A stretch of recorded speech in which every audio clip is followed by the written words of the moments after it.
还要像条蛇一样的往我心里面越钻。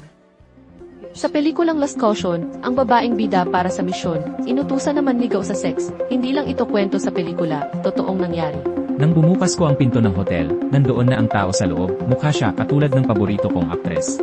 Si Hirofumi Ono, dating tagapayo sa United Nations, ibinunyag ang sexing bitag mula sa China, sinuri ng mabuti ang interes at background ng target, hindi lang para lumapit sa relasyon, para rin malaman ang kahinaan ng banyagang opisyal. Kung may maling interaksyon, maaaring maging panghihimasok ng China para kontrolin ang kahinaan ng iba, para hindi kontrahin ang China sa tamang oras. Kahit ang dating punong ministro ng Japan na si Abe, nang bumisita sa China noon, naranasan din ang tukso ng babae. Maraming beses tumanggi, pinabagsak ang koleksyon ng intel ng China. Nang buksan ng opisyal ng Japan ang pinto, nakita sa loob ng kwarto, isang linya ng gwapong lalaking artistahan. Nagturok si punong ministro Abe sa akin noon, mukhang inakala ng China na lalaki ang gusto ko. Sekso bitag ng China ay lihim na kilala sa mundo, ay sa pilit sa diplomasya relasyon Taiwan-Japan patuloy. Senator Japan nanguna pumunta sa Taiwan noong 22. Simula Mayo ngayong taon, Taiwan ay makakapagrehistro ng nationality sa Japan.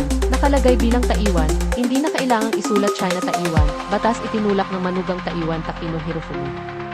Ipinapakita ng Japan ang kabutihan at respeto sa Taiwan, relasyon Taiwan sa mundo, hindi kailangan babae, ang pinakamainam na diplomasya ay katapatan at puso.